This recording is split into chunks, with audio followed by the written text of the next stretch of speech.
ఉత్తర ప్రత్యుత్తర వాక్యాలను చదువుకుందాం. 116వ కీర్తనను ఒక వచనం నేను ఒక వచనం మీరు చదువుకుందాం.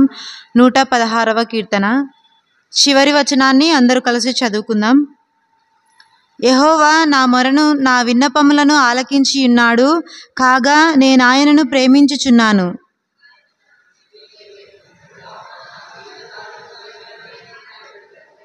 మరణబంధములు నన్ను చుట్టుకొని ఉండెను, పాతాళపు వేదనలు నన్ను పట్టుకొని ఉండెను, శ్రమయు దుఃఖమును నాకు కలిగెను.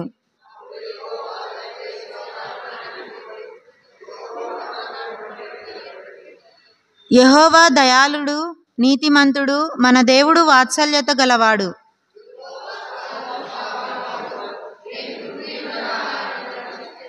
నా ప్రాణమా, యెహోవా నీకు క్షేమం విస్తరింపజేసి ఉన్నాడు, తిరిగి నీ విశ్రాంతిలో ప్రవేశింపుము.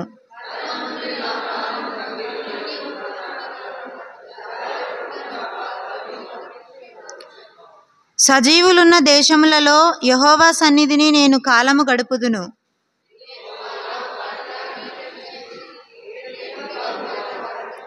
నేను తొందరపడిన వాడనై ఏ మనుష్యుడును నమ్మదగిన వాడు కాడనుకొంటిని.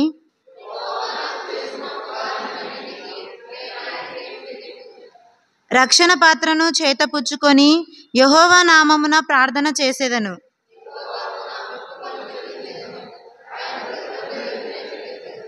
యెహోవా భక్తుల మరణము ఆయన దృష్టికి విలువ కలది.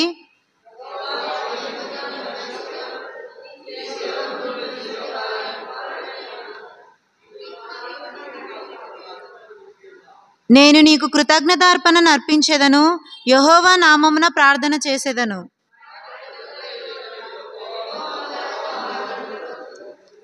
యెరూషలేమా, నీ మధ్యను నేను యెహోవాకు నా మొక్కుబళ్ళు చెల్లించెదను, యెహోవాను స్తుతించుడి. ఆమెన్. అందరూ అలాగే నిల్చున్నట్టయితే దేవుడు ఇంతవరకు మన జీవితాల్లో చేసిన మేళ్ళని బట్టి ఆయనకు కృతజ్ఞతాస్తుతులు చెల్లించుకుందాం. దయచేసి ఎవరు మౌనముగా ఉండక దేవుడు మనకిచ్చిన ఈ గొప్ప అవకాశాన్ని బట్టి దేవాది దేవునికి మనం థ్యాంక్స్ తెలియజేద్దాం. ఇంతవరకు దేవుడు గత వారం నుంచి నేటి దినాన్ని ఇచ్చిన విధానాన్ని బట్టి కూడా ఆయనకు థ్యాంక్స్ తెలియజేద్దాం. నిజంగా ఈ సమయంలో మరి ఎంతోమంది తమ సమయాల్ని వృధా చేసుకుంటుండగా నిన్ను నన్ను ప్రేమించి ఆయన తన సన్నిధిలో ఈ విధంగా నిల్చోబెట్టిన విధానాన్ని బట్టి కూడా మనం ఆయనకు థ్యాంక్స్ తెలియజేద్దాం. దయచేసి ఎవరు మౌనముగా ఉండకండి. కొద్దిసేపు మనం ఆయన సన్నిధిలో ఎల్లప్పుడూ స్తుతించే వారముగా ఉన్నాము కాబట్టి ప్రతి ఒక్కరు మీ నోళ్ళను విప్పి ఆయన మన జీవితాల్లో చేసిన మేళ్ళని బట్టి ఆయనకు థ్యాంక్స్ తెలియజేద్దాం. మనం ఎక్కడికి వెళ్ళినా కూడా మన యొక్క రాకపోకల్లో ఆయన నిత్యం మనల్ని కాపాడుతూ వస్తున్న విధానాన్ని బట్టి థ్యాంక్స్ తెలియజేద్దాం. నిజంగా ఎన్నో ప్రమాదాలు మనం చూస్తూ ఉన్నాం. ఎక్కడో ఒక చోట ప్రతిరోజు ఏదో ఒక రోడ్ యాక్సిడెంట్ అని ఏదో ఒక ప్రమాదం జరుగుతూనే ఉంది. కానీ మనం ఎక్కడికి వెళ్ళినా కూడా మన ప్రయాణం అంతటిలోనూ మనం వెలుచున్న ప్రతి ఒక్క మార్గం అంతటిలోనూ ఆయన మన ఎడల చూపుతున్న కృపని బట్టి ఆయనకు థ్యాంక్స్ తెలియజేద్దాం. మనం చదువుతున్న చదువుల్లోనేమి, మనం చేస్తున్న ఉద్యోగ ప్రయత్నాల్లోనేమి, మనం వెళ్తున్న పని అంతటిలోనూ ఆయన మన ఎడల చూపుతున్న కృపని బట్టి కూడా ఆయనకు థ్యాంక్స్ తెలియజేద్దాం. మన కుటుంబంలో ఎన్నో సమస్యలు వస్తున్నప్పటికీ, ఎన్నో బాధలు ఎన్నో కష్టాలు ఎదురవుతున్నప్పటికీ కూడా ఆయన నేనున్నానని తన చేయి పట్టుకొని మనల్ని ప్రతిరోజు కాపాడుతూ వస్తున్న విధానాన్ని బట్టి కూడా మనం ఆయనకు థ్యాంక్స్ తెలియజేద్దాం. నిజంగా ఈ లోకంలో మనకు అయిన వారే మన చేయి విడిచి ఉండవచ్చు, అయిన వారే కొన్ని సమయంలో మనకు సహాయం చేయలేకపో ఉండొచ్చు. కానీ ఆయన మనల్ని ఎప్పుడూ కాచి కాపాడుతూ నిజంగా కేవలం మనం చేసిన పాపాల నిమిత్తము ఆయన సిలువలో బలియాగమయ్యారు. నిజంగా మన కొరకు తన రక్తాన్ని చిందించారు. ఇటువంటి గొప్ప త్యాగాన్ని ఎవరు చేయగలరు ఈ లోకంలో? కానీ ఆయన మాత్రమే మన కొరకు చేసి ఉన్నాడు. మనకు రావాల్సిన శిక్ష అంతటిని కూడా ఆయన భరించారు. అందును బట్టి కూడా ఆయనకు థ్యాంక్స్ తెలియజేద్దాం.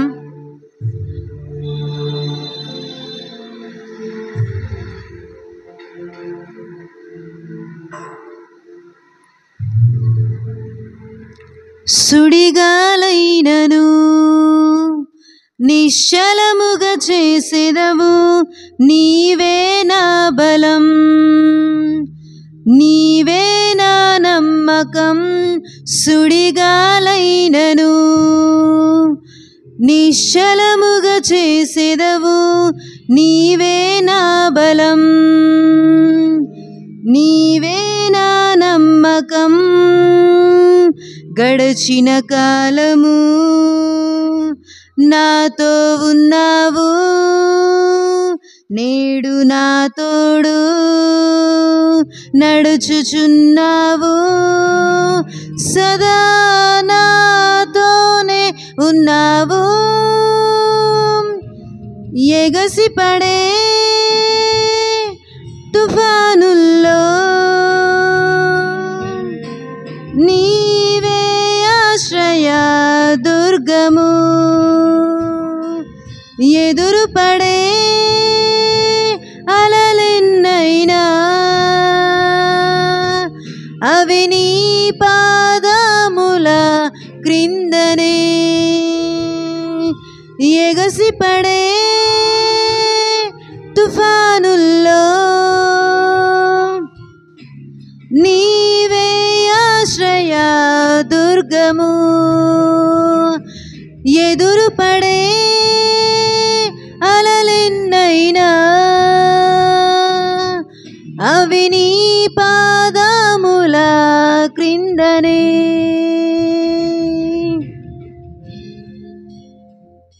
వ్యాధి నన్ను చుట్టిన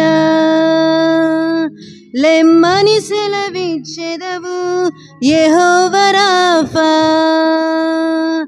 నీవే నా స్వస్థత.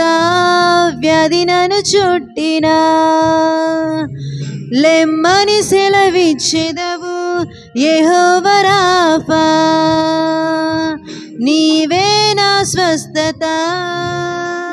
గడిచిన కాలము నాతో ఉన్నావు, నేడు నా తోడు నడుచుచున్నావు, సదా నాతోనే ఉన్నావు.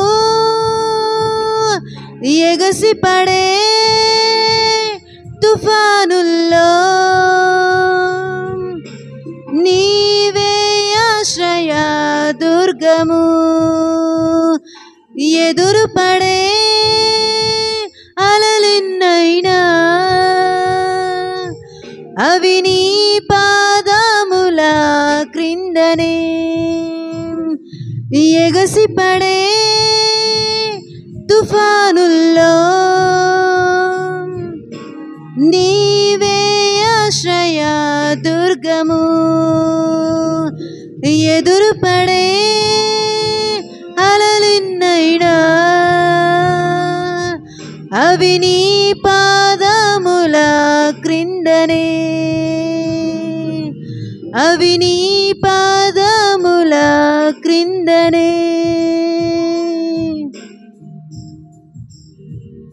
మమ్మల్ని మిక్కిలి ప్రేమించిన మా ప్రియ పరలోకపు తండ్రి, నీ నామానికి వేలాది వందనాలు. గడిచిన కాలం మొదలుకొని నేటి దినం వరకు మమ్మల్ని మీ కృపలో కాచి కాపాడిన విధానాన్ని బట్టి నీకు స్తుతులు, స్తోత్రాలు. ఈ దినాన్ని చూడక ఎంతోమంది మరణించారు తండ్రి, కానీ అటువంటి లెక్కల్లో మమ్మల్ని ఉంచకుండగా మమ్మల్ని సజీవ సాక్షులుగా నీ రెక్కల చాటున భద్రపరిచిన విధానాన్ని బట్టి నీకు స్తుతులు, స్తోత్రాలు తండ్రి. అవును దేవా, మమ్మల్ని ప్రేమించి తండ్రి ఈ యవనస్తుల కూడికను తండ్రి మీరు మాకు ఇచ్చారు తండ్రి, అందును బట్టి నీకు స్తుతులు, స్తోత్రాలు తండ్రి. ఇంకా రాలేని బిడ్డలు తండ్రి సకాలంలో నీ సన్నిధానానికి రావడానికి తండ్రి మీరు ప్రేరేపణ కలిగించండి నాయన తండ్రి. అవును దేవా, ఎన్ని పనులు ఉన్నప్పటికీ తండ్రి వాటన్నింటినీ పక్కన పెట్టి ఆ దయతో నీ సన్నిధిలో తండ్రి కాసేపైనా తండ్రి గడపడానికి తండ్రి మీరు ప్రతి ఒక్కరు తండ్రి నీ సన్నిధానానికి రావడానికి తండ్రి సహాయం చేయండి నాయన తండ్రి. అదేవిధంగా తండ్రి వచ్చినటువంటి ప్రతి ఒక్క బిడ్డని బట్టి కూడా ప్రార్థిస్తున్నాం తండ్రి, సహాయం చేయండి నాయన తండ్రి. మరి ఎవరెవరైతే ఏ అక్కరతలతో వచ్చి ఉన్నారో తండ్రి వారందరిని బట్టి ప్రార్థిస్తున్నాం తండ్రి, సహాయం చేయండి నాయన తండ్రి. ప్రతి ఒక్క కొరతను తండ్రి ప్రతి ఒక్క ఇబ్బందిని మీరు తీర్చండి నాయన తండ్రి. అవును దేవ తండ్రి, వచ్చి వెళ్ళినామని కాకుండా తండ్రి వాక్యాన్ని మా హృదయంలో ఉంచుకొని ఆ వాక్య ప్రకారం తండ్రి మేము నడుచుకోవడానికి తండ్రి మీరు సహాయం చేస్తారని, అదేవిధంగా తండ్రి నీ దాసుడు తండ్రి మరి నీ వాక్యాన్ని బోధిస్తుండగా తండ్రి చక్కగా మేము వినులాగున తండ్రి, అదేవిధంగా తండ్రి నీ దాసునికి తండ్రి యేసయ్య ఏ విషయాలైతే మీరు మాతో మాట్లాడాలనుకుంటున్నారో తండ్రి ఆ విషయాలను మీరు మాతో మాట్లాడండి నాయన తండ్రి యేసయ్య. అవును దేవ తండ్రి, ముందున్న ప్రోగ్రాం అంతటిలో తండ్రి ఎటువంటి సాతాను శోధన పని చేయకుండా తండ్రి కేవలం తండ్రి మీ నీకు మహిమకరంగా జరగడానికి తండ్రి మీరు సహాయం చేస్తారని నమ్ముచి కొద్ది ప్రార్థనను నజరుడైన యేసుక్రీస్తు నామమున ప్రార్థించి అడిగి వేడుకొని పొందిన మా గొప్ప తండ్రి, ఆమెన్. దయచేసి అందరు కూర్చోండి. అలాగే ఈరోజు మనకు వాక్యాన్ని పంచుకోవడానికి మన మధ్యలో పాస్టర్ సుదర్శన్ గారు ఉన్నారు. పాస్టర్ సారు ముందుకొచ్చి కూర్చోవాలని కోరుచున్నాను. అదేవిధంగా ప్రోగ్రామ్ని లీడ్ చేయడానికి చైర్పర్సన్గా మన మధ్యలో బ్రదర్ ఉన్నారు. బ్రదర్కి ఈ యొక్క సమయాన్ని అప్పగిస్తున్నాను.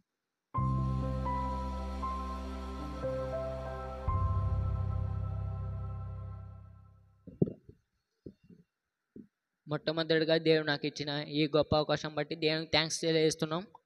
మనకి ఇప్పుడు బైబిల్ రీడింగ్ ఉంటుంది. బైబిల్ రీడింగ్ చేయడానికి మన మధ్యలో బ్రదర్ సామ్యూల్ అన్నగారు ఉన్నారు. పరిశుద్ధ గ్రంథంలో నుండి 1 కొరింథీయులకు 10వ అధ్యాయము 11, 12 వచనాలు మన మధ్యలో బ్రదర్ సామ్యూల్ అన్న వచ్చి చదవాల్సిందిగా కోరుచున్నాం.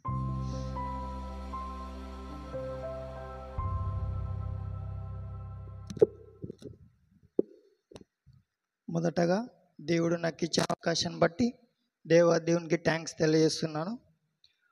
పరిశుద్ధ గ్రంథాల నుంచి 1 కొరింథీయులు రాసిన 10వ అధ్యాయము 11, 12 వచనాలు చదువుకుందాం.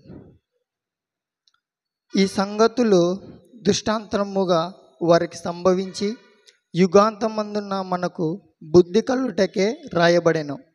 తను నిలిచిచున్నానని తలంచుకొనువాడు పడకుండునట్లు జాగ్రత్తగా చూచుకొనవలెను.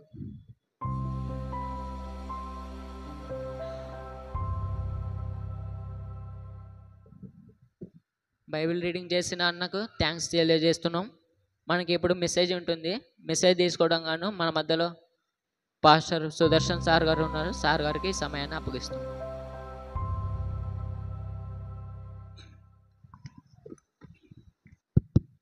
మంచిది, అందరూ తలలోంచదాం. ప్రార్థన. దేవుని వాక్యం నిమిత్తం మనం ప్రార్థన. నాతో నా ప్రభు మాట్లాడాలి, నేను దేవుని స్వరం వినాలనుకున్న వాళ్ళు వాక్యం నిమిత్తం మనం ప్రార్థన చేద్దాం. ఎందుకంటే ప్రార్థన లేకుండా దేవుని వాక్యాన్ని వినలేం. ప్రార్థన లేకుండా దేవుని వాక్యాన్ని మనము గ్రహించలేము, నేర్చుకోలేము. కాబట్టి ప్రభు సహాయాన్ని మనం కోరుదాం.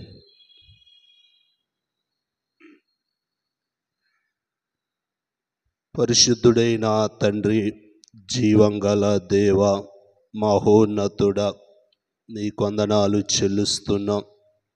ఇంతవరకు నేను మీ సహాయముతో నేను అంతవరకు జరిగించినందుకు స్తుతిస్తున్నాం. చదివిన వాక్యము ద్వారా కూడొచ్చిన మా అందరితో మాట్లాడండి. ఆత్మచేత మీ సంగతులు మాకు బోధించమని కోరుతూ, ప్రతి నేత్రము తెరవబడులాగన, ప్రతి హృదయము గ్రహించులాగన సహాయం చేయమని కోరుతూ, నీ పక్షమున నిలబడిన నన్ను బలపరుచుకొని వాడుకోమని, నీవే మహిమ పొందుతారని నమ్ముతూ స్తుతిస్తూ యేసు నామములో వేడుకుంటున్నాం పరమ తండ్రి, ఆమేన్. మంచిది. దేవుని యొక్క మహా కృపను బట్టి మరొకసారి మనమందరం ఆ దేవుని సన్నిధిలో కూడి ప్రభుని స్తుతించడానికి, మరొకసారి మీతో దేవుని వాక్యాన్ని మరి అందించడానికి దేవుడు ఈ కృపను చూపించాడని నమ్ముతూ, ప్రత్యేకంగా కమిటీ వారికి అందరూ కూడా నా పక్షమున వారికి ప్రత్యేకమైన వందనాలు తెలియపరుస్తున్నాం. మంచిది. అపోస్తుడైన పౌలు గారు 1 కొరింథీ రాసిన పత్రిక 10వ అధ్యాయం 12వ వచనాన్ని మనం ఒకసారి చదువుకొని మనం ధ్యానంలోకి వెళదాం. 12వ వచనం. తాను నిలిచున్నానని తలంచుకున్నవాడు పడిపోకున్నట్లు జాగ్రత్త చూచుకును. ఇక్కడ తాను నిలిచున్నానని తలంచుకున్నవాడు పడిపోకున్నట్లుగా జాగ్రత్తగా చూసుకోవాలి. ఈ అంశం మీద మారిన ప్రతి యవనస్తుడు మారిన తర్వాత పడిపోకున్నట్లుగా జాగ్రత్త చూసుకోవాలి.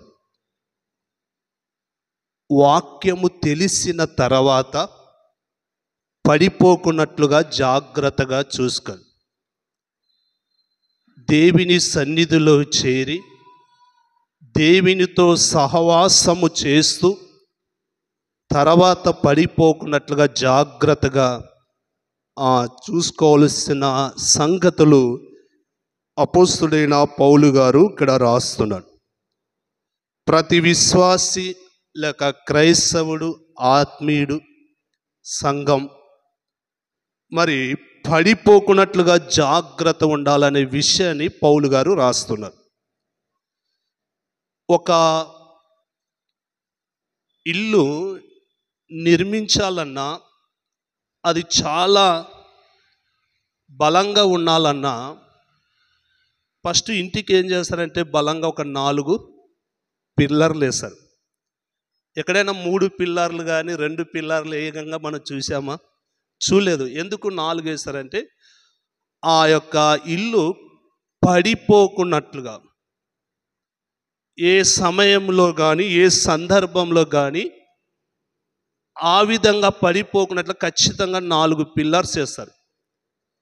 4 పిల్లర్స్ వేసిన తర్వాతే ఇల్లును నిర్మిస్తారు.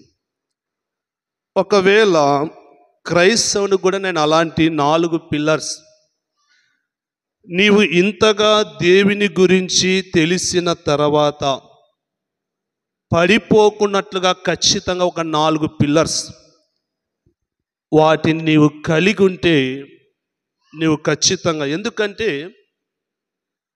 నిలిచున్నానం అనేది గొప్పతనము కాదు, పడిపోకున్నట్లు చూసుకోవడమే గొప్పతనం. అవునా కాదు?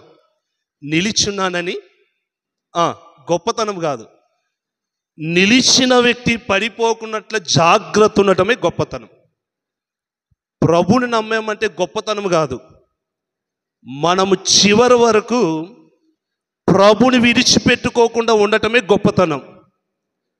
బాప్తిసం పొందడం అనేది గొప్పతనం కాదు, జీవిత పర్యంత వరకు రక్షణ కాపాడుకోవడం అనేది గొప్పతనం. ఈరోజు అలాంటి విషయాలు, ఎందుకంటే మారిన వ్యక్తి, మారిన యవనస్సు, వాక్యము తెలిసిన వ్యక్తి పడిపోవడానికి చాలా అవకాశాలు ఉన్నావని మనకి తెలుసు. అందుకే సాతానుకు ఎవరు ఎక్కువ వాడిని పట్టుకునేదంటే వాక్యాన్ని తెలిసిన వారిన, వాక్యము తెలియని వారిన. వాని పని అదే కదా. వానికి ఇప్పుడు బయట వాళ్ళతో పనా లేక లోపలుండి వాక్యం వాళ్ళతో పనా? అది మిమ్మల్ని పడగొట్టడానికి ప్రయత్నం చేస్తాడు, కానీ వాళ్ళని రాకున్నట్ల ప్రయత్నం చేస్తాడు. ప్రభు సన్నిధిలో కొన్ని రాకున్నట్ల ప్రయత్నం చేస్తాడు. మీరు ప్రభు సన్నిధికి వచ్చినాక మిమ్మల్ని పడగొట్టే కూడా ప్రయత్నం చేస్తాడు. ఈ సమయమందు మనం జ్ఞాపం చేసుకుందాం.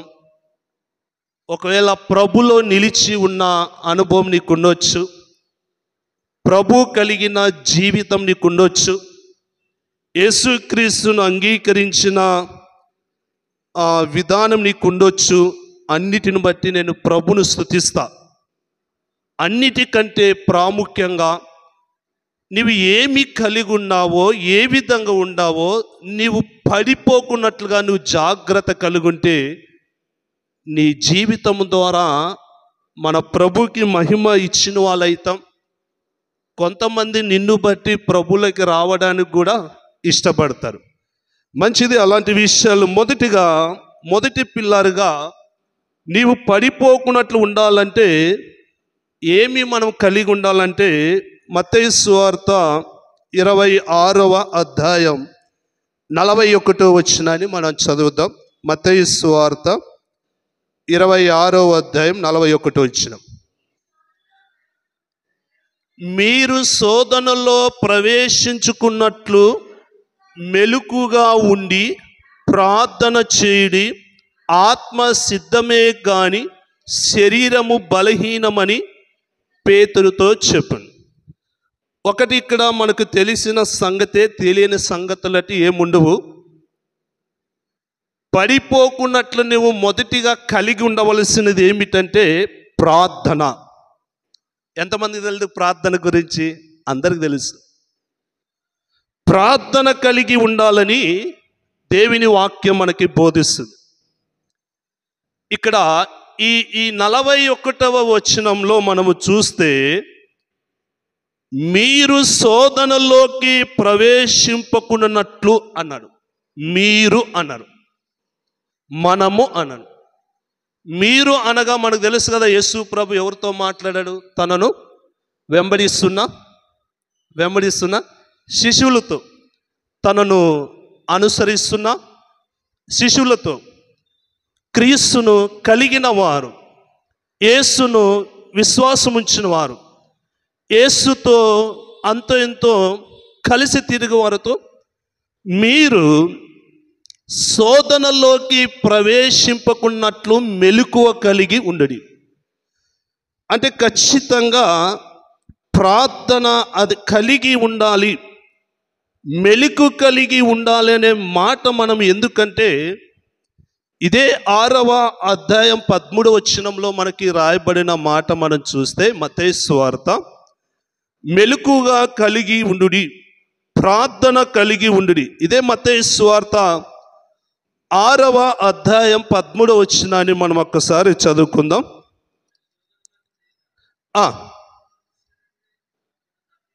మమ్మను శోధనలోనికి తాక దుష్టు నుంచి మమ్మను తప్పించు. మమ్మను దేనిలోనికి తాక దేని నుంచి మమ్మల్ని తప్పించుము. మమ్మను శోధనలోనికి తాక దుష్టు నుంచి తప్పించు. నీవు ప్రార్థన కలిగి మెలకువ కలిగి ఉంటే నీవు ఎవరి చేత తప్పించబడతావు? దుష్టుని చేత తప్పించబడతావు. ఈరోజు దుష్టుని చేతుల నుంచి మనం తప్పించబడాలన్నా, దుష్టులను మనల్ని ఆవరించకుండా ఉండాలంటే మెలకువ కలిగి ప్రార్థన అనేది చాలా అవసరం. లోకమంతా వానిదే. అందుకే ఈ దుష్టుడి నుంచి మీరు తప్పించబడాలంటే దేవుని వాక్యం సెలవిస్తుంది, ప్రార్థన కలిగి ఉండాలి. అక్కడ ప్రార్థనకు ఆత్మ సిద్ధపాటంట, శరీరము మాట్లాడాలి. మీరు ఒకళ్ళు వీళ్ళతో మైక్ తీసుకొని మాట్లాడండి. నేనేమనుకుంటానంటే నేను చెప్పేది మీకు అర్థం కాదేమో అన్నట్లు నేను అనుకుంటా. సరే, ఆత్మ సిద్ధపాటు అంట, శరీరము బలహీనం అంట. ఎందుకు శరీరము బలహీనం? ఆత్మ దేనికి సిద్ధపాటు?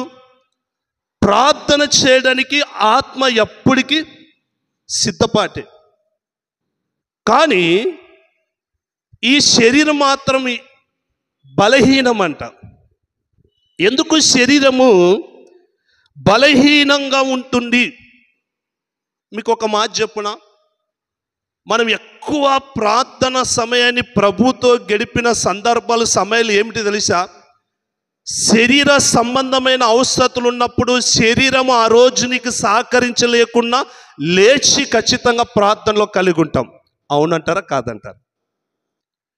నీవు శరీరాన్ని అధిగమించి ప్రార్థించగల సమయం ఏదని ఒకవేళ మీరు ప్రశ్నించినట్లయితే, మీకు ఈ శరీర సంబంధమైన ఏదైనా మీకు అవసరం ఉంటుంది కదా, ఆ రోజు నువ్వు ప్రార్థన చేయడానికి సిద్ధపడతావు. కానీ మిగతా ఆత్మీయ జీవితంలో నీవు శోధనలోనికి వెళ్ళకుండా, దుష్టుని చేతికి అప్పగించబడకుండా మెలకు కలిగి ప్రార్థన చేయాల అనుకున్నప్పుడు నీ శరీరము నీకు సహకరించదా?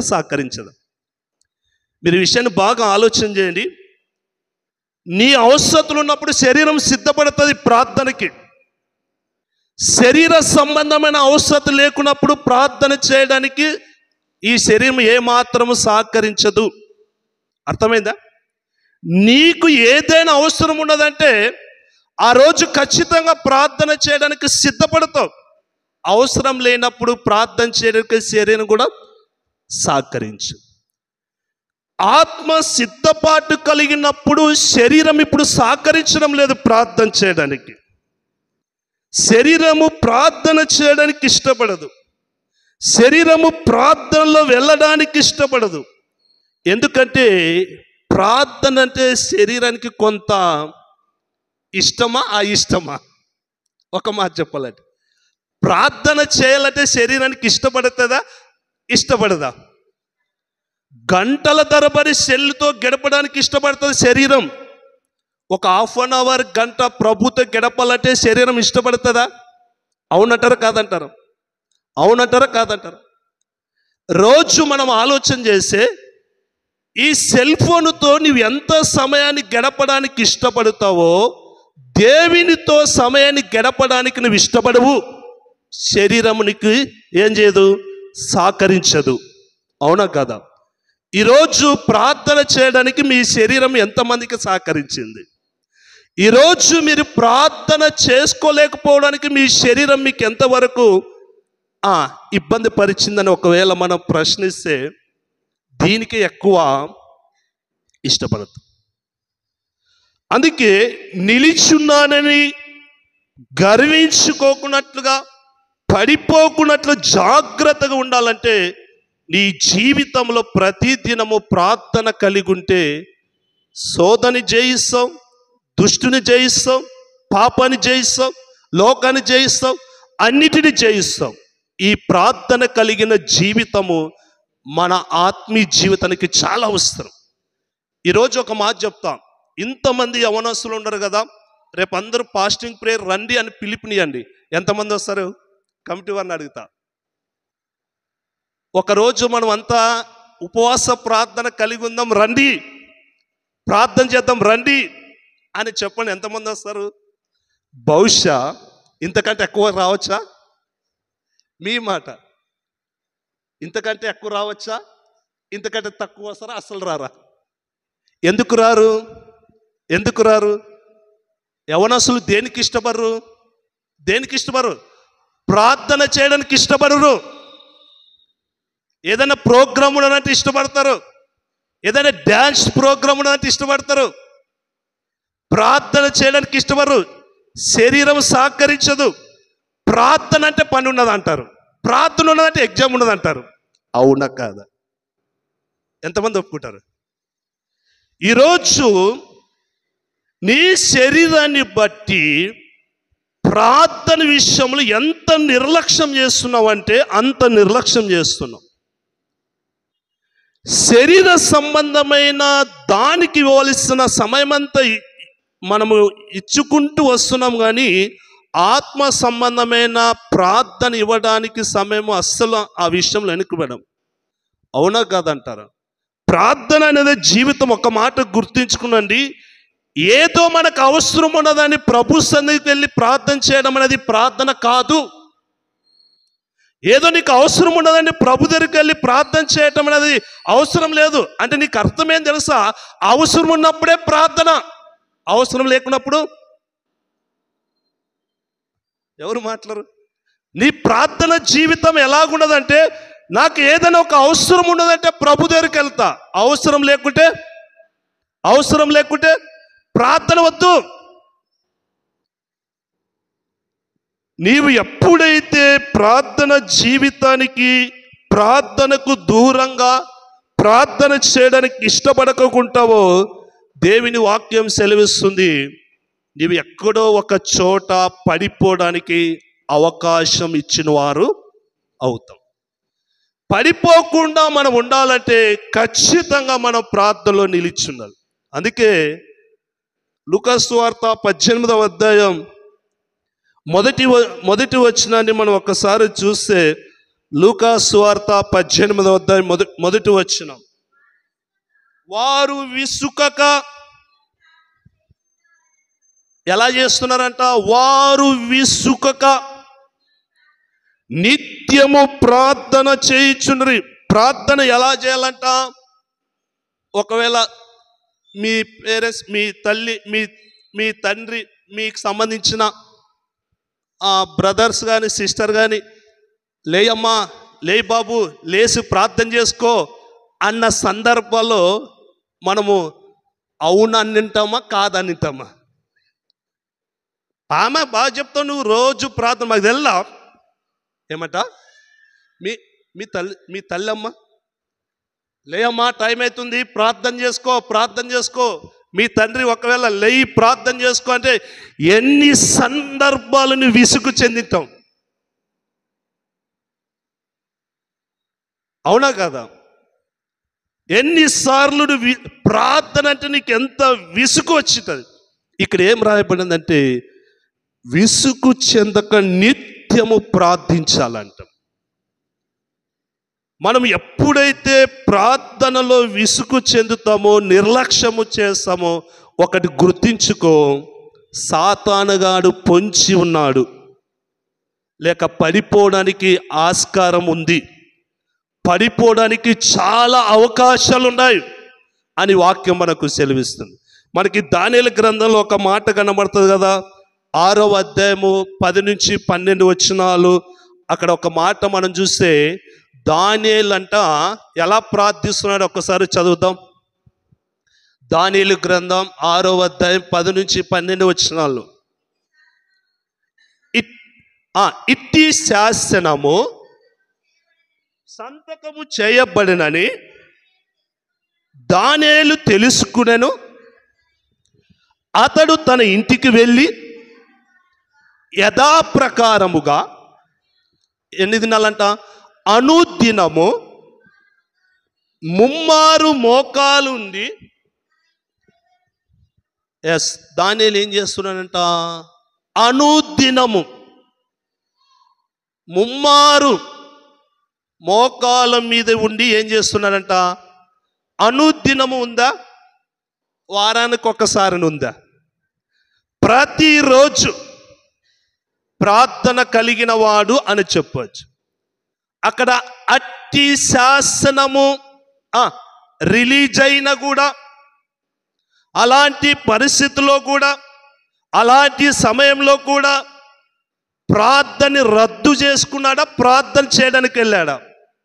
ఎన్నిసార్లు మన పనిని బట్టి, మన చదువును బట్టి ప్రార్థన రద్దు చేసుకుని దినాలు ఒక్కసారి ఆలోచన చేస్తే నెలకి కనీసం ఏదో ఒక పనిని బట్టి, ఏదో ఒక అవసరతను బట్టి ప్రార్థన ఏం చేసింటాం?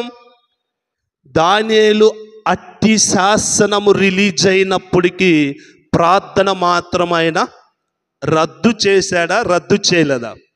మానుకోలేదు. అక్కడ ఏదైనా జరుగునుగాక, అది ఏమైనా జరుగునుగాక, నేను మాత్రము ప్రార్థనలో విషయంలో మాత్రము అనుదినం ముమ్మారుగా ప్రార్థిస్తున్నాను. ఈరోజు నేను అలసిపోయినాను, ప్రార్థన మిస్ కాల. ఈరోజు ఏదో పని ఉన్నది, ప్రార్థన మిస్ కాల. ఈరోజు ఏదో చదువుకోవాల్సింది ఎక్కువ ఉన్నది అని ప్రార్థన మిస్ కాల. ఎన్ని ఉన్నా అనుదినము ఏం చేస్తున్నానంటే ప్రార్థన చేస్తున్నాను. మొదటిగా నేను చెప్పవలసిన సంగతి ఏమిటంటే, దేవుని వాక్యం నీవు పడిపోకున్నట్లుగా ఉండాలంటే నీకు మొదటి పిల్లరుగా ప్రార్థన అనేది చాలా అవసరం. ఈరోజు ప్రార్థన లేకుండా మనము జీవిస్తున్నామంటే ఖచ్చితంగా ఏదో ఒక ప్రమాదం మనకి పొంచి ఉన్నది. ఈరోజు ప్రార్థన లేకుండా మనం ముందుకెళ్తున్నామంటే మనము దేవునిలో ఇంకా అంత స్థిరత్వము కలిగి లేని స్థితిలో ఉన్నామనే విషయాన్ని జ్ఞాపకం చేసుకోవాలి. రెండవ సంగతి, పడిపోకున్నట్లు జాగ్రత్త కలిగి ఉండవలసిన సంగతి ఏమిటంటే, యాకోబు రాసిన పత్రిక 5వ అధ్యాయం 11వ వచనాన్ని మనం జ్ఞాపకం చేసుకుందాం. యాకోబు రాసిన పత్రిక 5వ అధ్యాయం 11వ వచనం. సహించుని వారిని ధన్యులు అనుకొనుచున్నాము కదా, మీరు యోబు యొక్క సహనమును గురించి వింటిరి, ఆయన ఎంతో జాలియు కనికరము గలవాడని మీరు తెలుసుకుంది. ఇక్కడ సహించున వారు ధన్యులు అంటారు. పడిపోకుండా ఉండవలసిన రెండవదంటే సహించుట, లేక సహనము, లేక ఓర్పు కలిగి ఉండటం అనేది చాలా అవసరం. ఎవరు ఇక్కడ ధన్యులు అని పిలువబడుతున్నారంటే సహించుట, సహనము కలిగి, ఓర్పు కలిగి. అంటే ప్రతి విషయంలో సహనం అనేది చాలా అవసరం.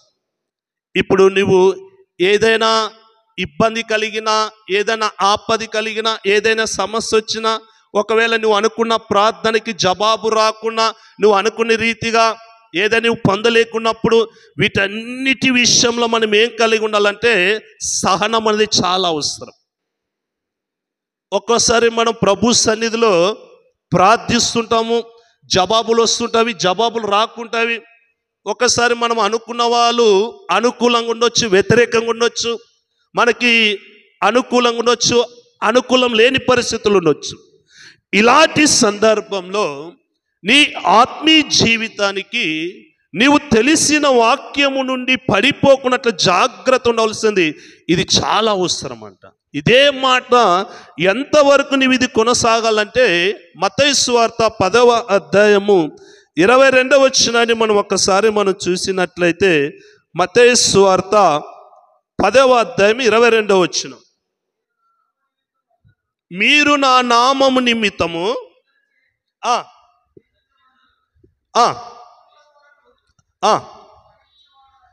మీరు నా నామము నిమిత్తం అందరి చేత ప్రేమించబడతారా, ద్వేషింపబడతారా?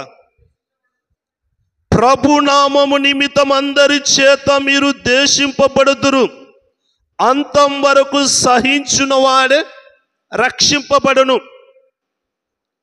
అంటే నువ్వు రక్షణ పొందుకొని మొదలుకొని అంతం వరకు నీవు సహించుకుంటూ వెళితేనే నువ్వు రక్షింపబడినట్లు. ఇక్కడ దేవుని నిమిత్తం, క్రీస్తు నిమిత్తం అందరి చేత మీరు ద్వేషింపబడినప్పుడు, మీరు అవమానించబడినప్పుడు, మీరు నిందించబడినప్పుడు, మీరు సిగ్గుపడినప్పుడు దీన్ని సహించుకుంటూ వెళ్ళాలి. మీరు ఎప్పుడైతే ఆ విధంగా సహించుకుంటూ వెళితేనే దేవుని వాక్యం ఇప్పుడు యాకోబు పత్రికలో తెలియపరిచిన మాట, మీరు ధన్యులు. ఎప్పుడంటే ఒక విషయము కాదు, అన్ని విషయంలో సహించుకుంటూ వెళ్ళాలని దేవుని వాక్యం సెలవిస్తుంది.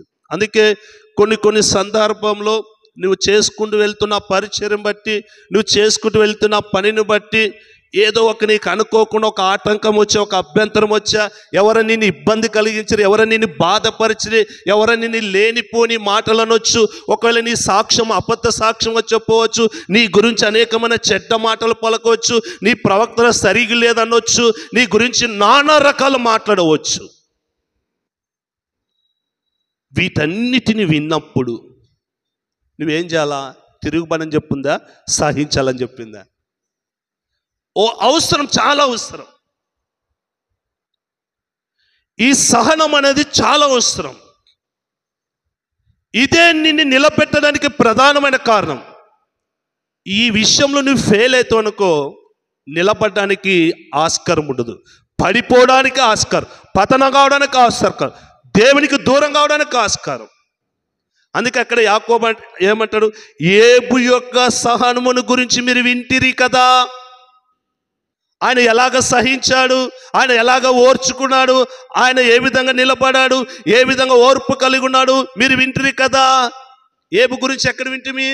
ఏబు గ్రంథంలో మనకు తెలుసు కదా. అన్ని విషయాల్లో కూడా ఆయన ఎంత సహనము కలిగి ఉన్నాడు. సొంత భార్య వచ్చి అనింది, నీకున్న యథార్థను విడిచిపెట్టి ఏం చేయి, దేవుని దూషించనింది. ఆ విషయంలో కూడా ఎంత సహనం కలిగి ఉన్నాడు కదా.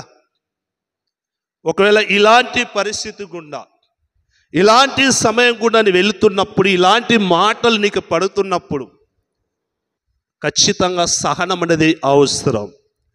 నీవు ఎందుకంటే దేవుని వాక్యముని తెలిసిన తర్వాత, ప్రభుని కలిగిన తర్వాత, క్రీస్తును అంగీకరించిన తర్వాత ఈ సహనము లేకుంటే ఖచ్చితంగా పడిపోతాం. దేవుడు మనల్ని పిలిచింది పడిపోవడానికి కాదు, నిలబెట్టడానికి. నిన్ను నిలబెట్టుకొని అనేకులను రప్పించడానికి ఇది దేవుని ఉద్దేశం. అదే సందర్భంలో ఎప్పుడైతే నువ్వు నిలబడాలని ఖచ్చితంగా నిలబడినప్పుడు అదే సమయంలో నిన్ను పడగొట్టుడు కూడా సాతాను కూడా పనిచేస్తాడు.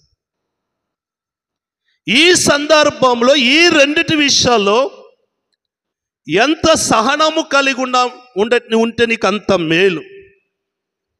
ఒకవేళ ఇది కోల్పోతూ అనుకో, రోజు రోజు నీ ఆత్మీయ జీవితాన్ని దిగజారిన స్థితిలోకి వెళ్ళిపోతుంది. రోజు రోజు నీ ఆత్మీయ జీవితాన్ని ఎదుగుదలకు వెళ్ళవలసినది దిగజారే స్థితిలోకి వెళ్ళిపోతుంది. కారణం ఏంటి? దీని చేత. అందుకే రాత్రికాల సమయంలో ప్రభుని కలిగి ఉండటం గొప్పతనము కాదు, ప్రభుని కలిగిన తర్వాత పడిపోకుండా ఉండటం అనేది గొప్పతనం. అలాగ మన ప్రభుని కలిగి జీవించాలంటే మొదటి పిల్లర్గా ప్రార్థనతో మనం సమయం కలిగి ఉండాలి. రెండవదిగా ప్రతి విషయంలో, అన్ని విషయాల్లో, అన్ని సందర్భంలో ఎంత సహనముతో మనం ముందుకెళ్తే, ఎంత సహించుకుంటూ వెళ్తే మనం ఉంటే అంతవరకు మనం ప్రభులో నిలబడగలం. నేను సహించలేను, నేను ఓర్చుకోలేను, నేను నిలబడలేను అనుకుంటే ఏమైపోతామంటే దూరమయ్యే పరిస్థితి ఏర్పడుతుంది.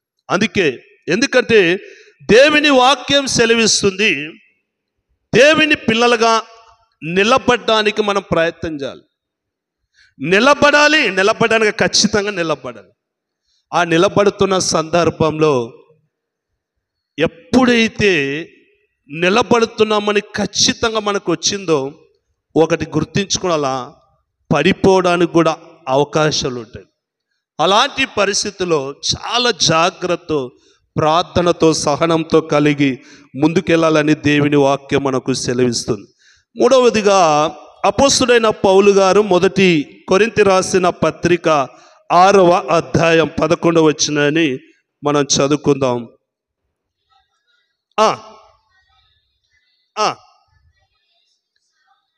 ప్రభు అయిన యేసుక్రీస్తు నామమును మన దేవుని ఆత్మయందును మీరు కడగబడి పరిశుద్ధపరచబడిన వారై నీతిమంతులుగా తీర్చబడితిరి. ఇక్కడ ప్రభు అయిన యేసుక్రీస్తు నామమున మన దేవుని ఆత్మయందు మీరు కడగబడి పరిశుద్ధపరచబడిన వారై అని ఉంది. యేసుక్రీస్తు యొక్క నామము ద్వారా, క్రీస్తు యొక్క ఆత్మ ద్వారా కడగబడిన వారు ఇప్పుడు ఏ విధంగా ఉండాలంటే, మీరు కడగబడింది దేని కొరకు? పరిశుద్ధంగా ఉండడానికి. క్రీస్తు రక్తం ద్వారా కడగబడింది పరిశుద్ధమైన జీవితాన్ని కలిగి ఉండడానికి. అందుకే అపోస్తుడైన పౌలు గారు ఇక్కడ రాస్తూ, మీలో కొందరు అట్టివారే ఉండిరి, మీలో కొందరు అలాంటి వారే ఉండిరి. మీరు కడగబడిన తర్వాత కూడా పరిశుద్ధంగా ఉండవలసిన వారు ఉండలేక మరలా ఏ విధంగా ఉన్నారంటే ఈ విధంగా ఉన్నారు. అవునా కాదా? ఇప్పుడు యేసుక్రీస్తును మనం అంగీకరించిన తర్వాత, క్రీస్తు రక్తంలో కడగబడిన తర్వాత మనం ఎలాగుండాలి? ఏ విధంగా జీవించాలి? మరలా పాపానికి దాసత్వం, పాపాన్ని చేయడానికి ప్రయత్నిస్తే నువ్వు కడగబడిన దాంట్లో ఏమి ప్రయోజనం? క్రీస్తు రక్తం ద్వారా కడగబడిన తర్వాత పరిశుద్ధత కలిగి ఉండాలి. ఈరోజు కడగబడిన జీవితంలో, క్రీస్తును అంగీకరించిన జీవితంలో పరిశుద్ధత అనేది చాలా మట్టుకు తక్కువ. ఏదో కాస్త సమయానికి మాత్రమే, ఆ సందర్భాన్ని బట్టి సమయం మాత్రమే యేసుక్రీస్తును అంగీకరించినట్లుగా, అదింత సందర్భంలో ప్రభు చేత నమ్మి బాప్తీసం రక్షణ పొందినట్లుగా తర్వాత జీవితాన్ని చూస్తే మరలా యాయట అంటే మొదలాట. యాయట మొదలాటే.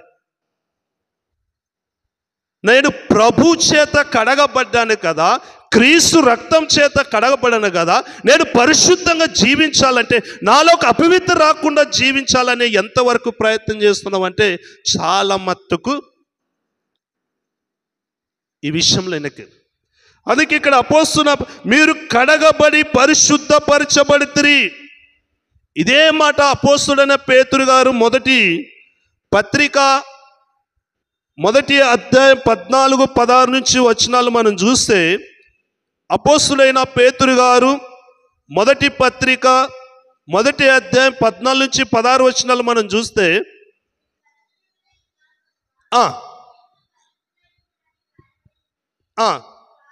కాగా మీరు విధేయులగు పిల్లలై మీ పూర్వపు అజ్ఞాన దశలో మీకుండిన ఆశలను అనుసరించి ప్రవర్తింపక మిమ్మును పిలిచినవాడు మీరు సమస్త ప్రవర్తన యందు ఎలాగుండాలంట? పరిశుద్ధులై ఉండుడి అంటాడు. ఇక్కడ చూడండి, మీరు విధేయులగు పిల్లలై మీ పూర్వపు అజ్ఞాన దశలో మీకున్న ఆశలను అనుసరించి ప్రవర్తింపక. మీరు కడగబడక ముందు ఏ విధంగా మీరు అజ్ఞాన దశలో జీవించితురో, మీరు కడగక ముందు మీకున్న ఆశలను ఏ విధంగా మీరు అనుసరించి ప్రవర్తించితురో, మిమ్మును పిలిచిన వాడిప్పుడు ఏమై ఉన్నాడు? పరిశుద్ధుడై ఉన్నాడు. మిమ్మును పిలిచిన వాడు పరిశుద్ధుడై ఉన్న ప్రకారం మీరు సమస్త ప్రవర్తన యందు, నీ సమస్త ప్రవర్తన ఎంతో పరిశుద్ధత కలిగి ఉండాలి. అంటే టోటల్. అందుకే పేతురు గారు ఇక్కడ పూర్వపు అజ్ఞాన దశి, పూర్వపు ఆశలు, పూర్వపు ప్రవర్తన, పూర్వపు కోరికలు, పూర్వపు జీవితం యేసుక్రీస్తు చేత కడగబడిన తర్వాత పరిశుద్ధంగా జీవించవలసిన వారు మరలా ఏ విధంగా అంటే పూర్వపు, మరలా మొదటి స్థితి. అందుకే యేసుక్రీస్తు ద్వారా కడగబడిన తర్వాత సమస్త ప్రవర్తన యందు పరిశుద్ధులై ఉండుడి. మన ప్రభు పరిశుద్ధుడు గనక మనల్ని పిలిచిన వాడు గొప్పవాడు కాబట్టి మనం కూడా ఎలాగుండాలి? పరిశుద్ధులై ఉండాలి. ఎన్ని విషయాలు ఉండాలని చెప్పాడు? పరిశుద్ధంగా. ఎన్ని విషయాలు ఉండాలను? సమస్త ప్రవర్తన యందు. ఒకటి కాదు, ఇంకా టోటల్. ఒకవేళ 100% అనుకుందాం, 100%లో పరిశుద్ధంగా ఉండాలంటే ఒకవేళ నువ్వు 50% ఉండవా, 25 ఉండవా, 75 ఉండవా, ఎంత ఉండవో ఒక్కసారి అయిపోయి. ఒక్కసారి కడగబడిన తర్వాత మరలా ఆ స్థితికి వెళ్ళకోకుండా సమస్త ప్రవర్తన యందు పరిశుద్ధులుగా ఉండాలి. ఒకవేళ ఆ విధంగా వెళ్ళిన వాళ్ళనే పేతురు గారు అంటాడు. ఏమంటాడు? కుక్క అంటాడు, పంది అంటాడు.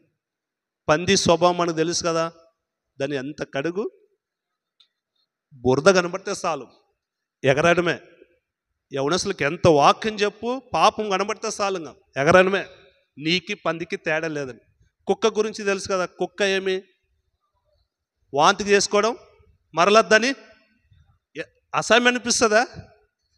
అది అసహ్యం అనిపిస్తుంది ఇంటుండేనే అని తర్వాత మరలా అదే జీవితం అయిపోయి. యేసుక్రీస్తు చేతికి ఎప్పుడైతే నీ జీవితాన్ని అప్పగించావో, నీ హృదయాన్ని అప్పగించావో, క్రీస్తుని అంగీకరించావో, నువ్వు దేని కొరకు నిలబడాలంటే పరిశుద్ధత కొరకు నిలబడాలి. నేను అప్పలాగా చేస్తా, నా ఇష్టానుసారంగా జీవిస్తా, అట్లా చేసుకున్నావు అంటే అవసరమే లేదు. ప్రభుని నమ్మడానికి, ప్రభుని అంగీకరించడానికి అవసరమే లేదు. అందుకే ఇక్కడ చెప్తున్నాడు దేవుని వాక్యం, మనం ఎలాంటి వారి విషయాన్ని కూడా ఏ విధంగా ఉన్నాము, ఎక్కడ ఏ విధంగా అంటే దావీదు అనుకుంటా 139వ కీర్తన ఆ మొదటి 3-4 వచనాలు మనం చూస్తే, దావీదు 139వ కీర్తన యెహోవా, నీవు నన్ను పరిశోధించి తెలుసుకొని ఉన్నావు. ఏమంటాడు? నేను కూర్చుండుట, నేను లేచుట. ఏమంటాడు? నేను ఎక్కడ కూర్చుంటున్నాను, నేను ఎక్కడ లేస్తున్నాను నీకు తెలియదా? అంటే దాని అర్థమేమి? ప్రభువా, నేను ఎక్కడ కూర్చుంటున్నాను, నేను ఎక్కడ లేస్తున్నాను అన్ని నీకు తెలుసు. నేను ఏ చోట కూర్చుంటున్నాను, ఏ చోట లేస్తున్నాను ఎవరికి తెలియదు. ఇంకా మనం చూస్తే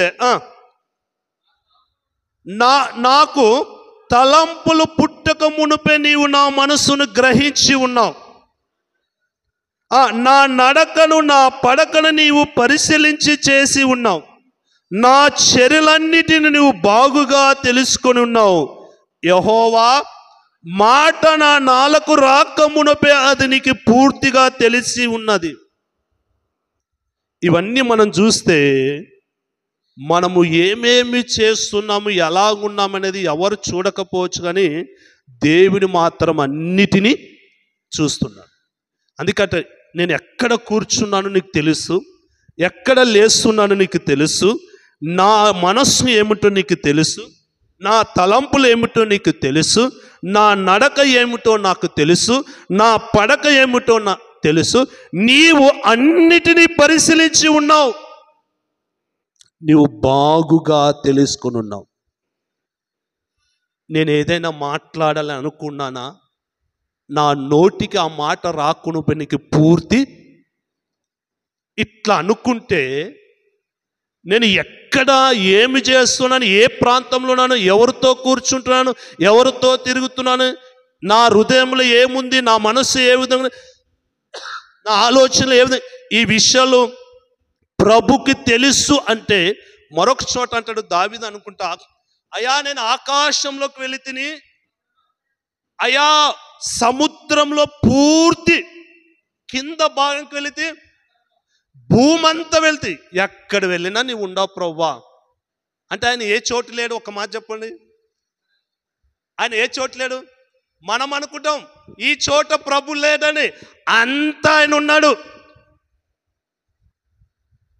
ఒకవేళ ఈ ప్రాంతం కాదు, ఈ ఊరు కాదు, ఈ ప్రాంతం కాదు, ఏది విడిచిపోయినా ఎక్కడ వెళ్ళనంత. అందుకే భక్తుడు అంటాడు, నీవు నన్ను పరిశోధించి తెలుసుకున్నావు ప్రభువా, నా సమస్య ప్రవర్తన ఏమిటో నీకు తెలుసు ప్రభువా.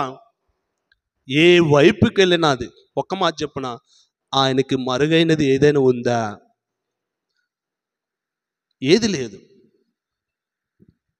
అందుకే 4వ అధ్యాయం 4వ వచనం అనుకుంటే, ఇదే కీర్తనలో 4వ అధ్యాయం 4వ వచనం చూద్దాం. ఇదే కీర్తనలు అనుకుంటా.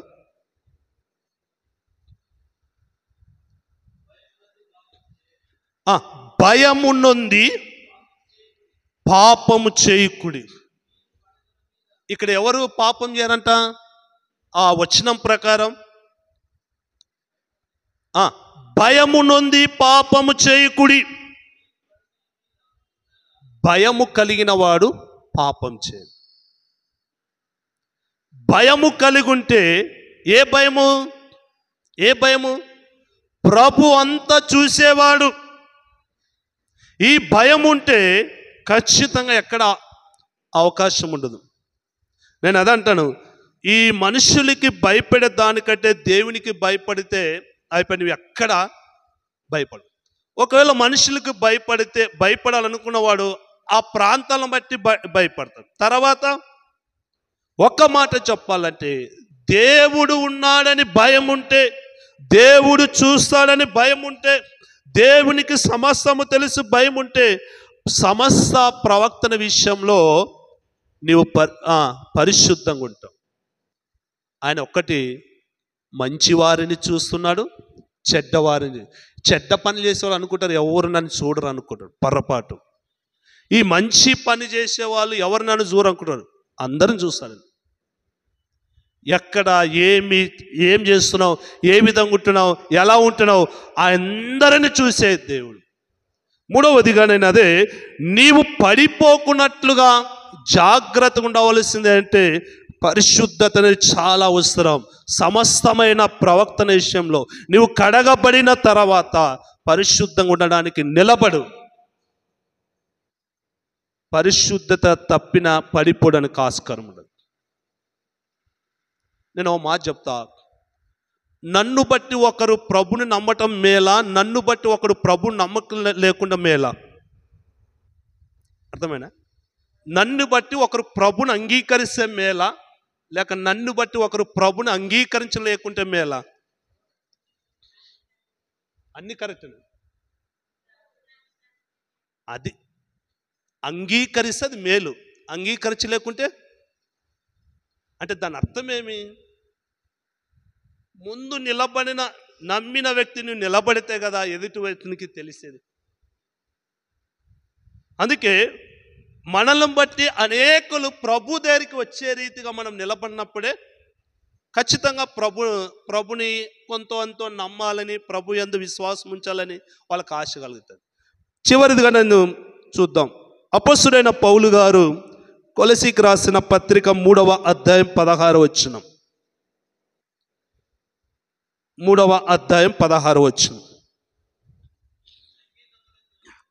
సంగీతములతో, కీర్తనలతో, ఆత్మ సంబంధమైన పద్యములతో ఒకనికి ఒకడు బోధించుచు, బుద్ధి చెప్పుకొనుచు, కృపా సహితముగా మీ హృదయములో దేవుని గురించి గానము చేయుచు, సమస్త విధములైన జ్ఞానముతో క్రీస్తు వాక్యము మీలో సమృద్ధిగా నివసింపండి.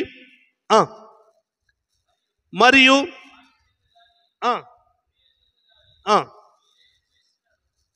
16 చదువు, అట్లా పైన 15 చదువు. 15 క్రీస్తు అనుగ్రహించు సమాధానం మీ హృదయములో ఏలుచుననివ్వండి. చివరగా నేను చెప్పి క్రీస్తు అనుగ్రహించు సమాధానం అని ఉంది.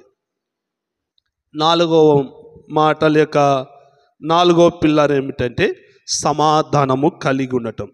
ఇది ఎవరు అనుగ్రహించింది? క్రీస్తు ద్వారా అనుగ్రహించిన సమాధానము కలిగి ఉండుడి. ఇదే పౌలు గారు రోమా పత్రిక 12వ అధ్యాయం 18 వచనాన్ని ఒకసారి చూద్దాం. రోమా పత్రిక 12వ అధ్యాయం 18 వచనం.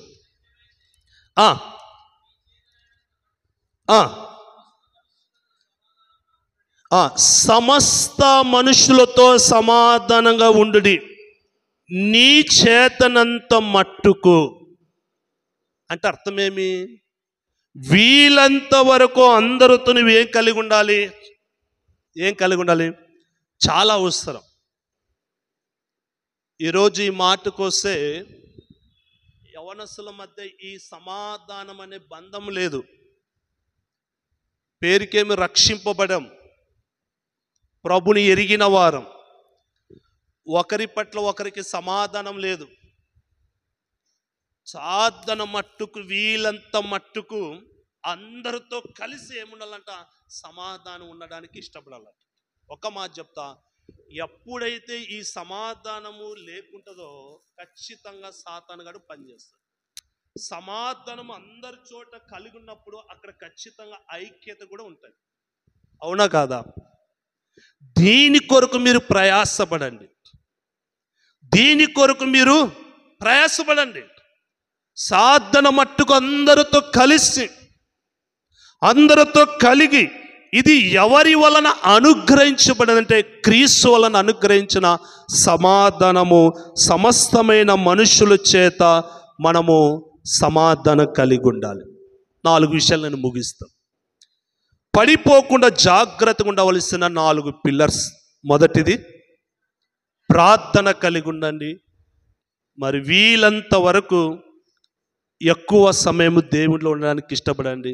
రెండవదిగా అన్ని విషయాల్లో సహనము కలిగి, ఓర్పు కలిగి సహించుకుంటూ ఉంటే నువ్వు ఖచ్చితంగా నిలబడు. మూడవదిగా క్రీస్తు చేత కడగబడిన మనము మరలా పరిశుద్ధంగా ఉండడానికి ఇష్టపడను, కానీ మునపు స్థితికి వెళ్ళుకోవడానికి ఇష్టపడు. 4వదిగా వీలంత మట్టుకు అందరితో కలిసి ఏ విధంగా ఉండాలా? సమాధానం. 4 విషయాలు.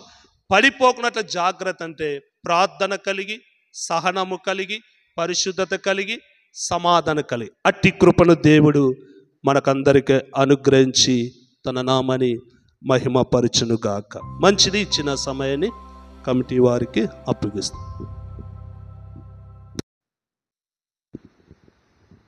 ఇంతవరకు చాలా చక్కటి వాక్య సందేశాన్ని అందించిన పాస్టర్ సుదర్శన్ సార్ గారికి ఎంబీ పొటెన్షియల్ యూత్ తరపున ప్రత్యేకమైన వందనాలు తెలియజేస్తున్నాం. మనకి ఇప్పుడు ఆఫరింగ్స్ ఉంటాయి. ఆఫరింగ్స్ వచ్చేసి బ్రదర్స్లో నుండి ఒకరు, సిస్టర్స్లో నుండి ఒకరు పట్టవలసిందిగా కోరుచున్నాం. అలాగే ప్రేరేపింపబడిన వారు ఆఫరింగ్ సాంగ్ పాడవలసిందిగా కోరుచున్నాం.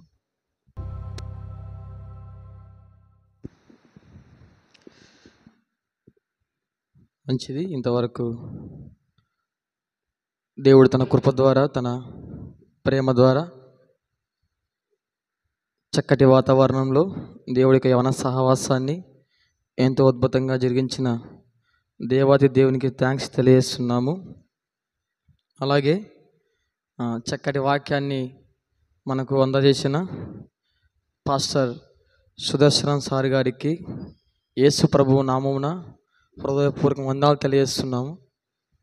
అలాగే ఈరోజు ఇన్ఛార్జ్ పర్సన్ ఉన్నటువంటి బ్రదర్ ఫ్రాన్సిస్ గారికి కూడా యేసు ప్రభువు నామమున థ్యాంక్స్ తెలియజేస్తున్నాము.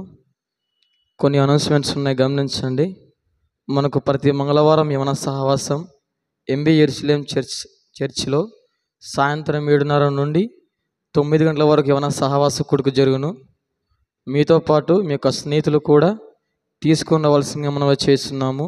అలాగే ప్రతి గురువారం కూడా ఎన్టీఆర్ కాలనీ యందు పెనియోలు సంఘంలో యవన సహవాస కూడుక జరుగును.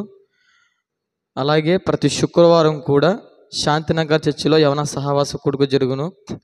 వీటి టైమింగ్స్ వచ్చేసి సాయంత్రం 7 నుంచి 8 గంటల వరకు యవన సహవాస కూడుక జరుగును. అలాగే యూత్ ఫెలోషిప్ కోసం కూడా ప్రార్థించండి. అలాగే యూత్ కమిటీ కోసం కూడా ప్రార్థించండి. ఒక చిన్న అనౌన్స్మెంట్స్ ఉంది, గమనించండి. సువార్త పరిచర్య వల్ల యేసుక్రీస్తు సువార్త పరిచర్య బృందం వారిది ఇది.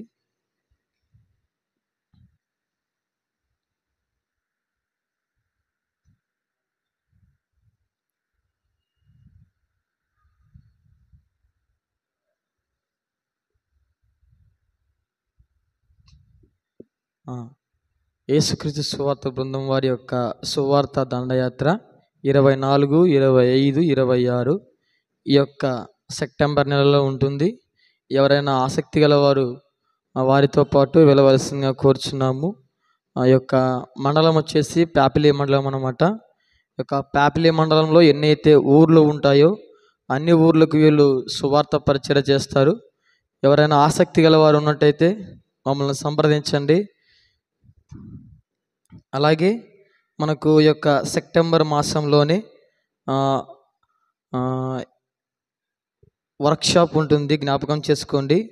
నిజానికి ఈ యొక్క వర్క్షాప్ ప్రోగ్రాం అనేది 27 రోజు జరుగుతుంది. ఉజ్జీవ కూడిక సభలు ఇవి సెప్టెంబర్లో జరుగుతుంది, ఈ మాసంలో జరుగుతుంది. 26, 27, 28 ఆ యొక్క వర్క్షాప్ కొరకు, అలాగే ఉజ్జీవ సభల కొరకు కూడా ప్రార్థన చేయండి. అలాగే మన ముందు లిటరేచర్ ఉంది. పుస్తకాలు ఎవరైతే మీరు మీ ఆత్మీయ జీవితానికి ఏవైతే ఉపయోగపడతావు అనుకుంటున్నారో వాటిని తీసుకువెళ్ళి మీ పేరు నమోదు చేసి మీ ఫోన్ నెంబర్ను కూడా నమోదు చేసి తీసుకొని వెళ్ళాల్సిందిగా కోరుచున్నాము. ఇంకొక విషయం ఏమంటే బాయ్స్ చాలా థ్యాంక్స్ చెప్తున్నాను, ఎందుకంటే వెనక కూర్చున్న వాళ్ళు అందరూ ముందు కూర్చున్నారు. ఒకసారి అందరూ చప్పట్లు కొడదాం వాళ్ళ కోసం. Thank you.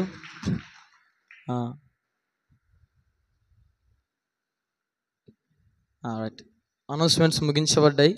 మనము ముగింపులో ఉన్నాము. మనమందరం లేచి ఇవ్వనట్లయితే చివరి ప్రార్థన, పరలోక ప్రార్థనతోటి ఏమైనా సహవాసాన్ని ముగించుకుందాం. మన మధ్యలో ఉన్నటువంటి సుదర్శనం పాస్టర్ సార్ గారు చివరి ప్రార్థన, పరలోక ప్రార్థన చేస్తారు.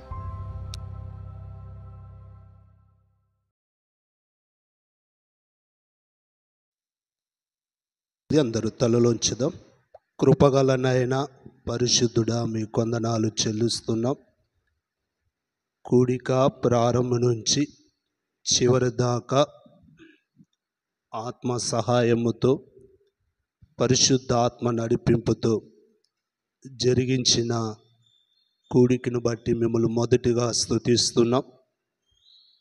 నేను మీ యందు పడిపోకుండా జాగ్రత్త ఉండడానికి మేము ప్రార్థన కలిగి, సహనము కలిగి, పరిశుద్ధత కలిగి, సమాధానం కలిగి జీవించడానికి సహాయము దయచేయండి. ఇవి ప్రతి హృదయములో ఫలించడానికి, విస్తరించడానికి, అభివృద్ధి చెందడానికి సహాయము దయచేయండి. యవనస్తులను, యవన బిడ్డలను మీ చేతిలో బలమైన సాధనలుగా వాడబడ్డానికి సహాయము దయచేయమని కోరుతూ, అలాగే వచ్చిన వారందరిని బట్టి, వారి ప్రార్థనలను బట్టి, వారి అవసరతలను బట్టి మీ సన్నిధిలో ప్రార్థిస్తూ సహాయాన్ని దయచేయండి. కమిటీ వారందరిని బట్టినైనా మరి ఎక్కువని పనిచేయడానికి మీ నడిపింపు దయచేయమని ప్రార్థన చేస్తున్నాం. ఇక్కడ ఎవరైనా ప్రార్థన అవస్థతో మీ సన్నిధిలో నిలబడిన వారు ఉంటే కృప చూపించి మేలు చేయమని ప్రార్థన చేస్తూ, మీరు అక్కడ పర్యంత వరకు ఇలాగూ మేము కొనసాగడానికి సహాయము దయచేయమని కోరుతూ, కూడొచ్చిన వాళ్ళందరినీ మీ బలమైన చేతులకు అప్పగిస్తూ మీరే మహిమ పొందుమని, మీరు అక్కడ ఆలస్యమైతే మరొకసారి ఈ విధంగా కూడుకోవడానికి సహాయము దయచేయమని, అంతవరకు మీ సన్నిధి మాతో ఉంచమని యేసు నామములో ప్రార్థించి వేడుకుంటున్నాం పరమ తండ్రి, ఆమేన్. పరలోకమందున్న తండ్రి, మీ నామం పరిశుద్ధపరచబడి, మీ రాజ్యం మాకు నీచ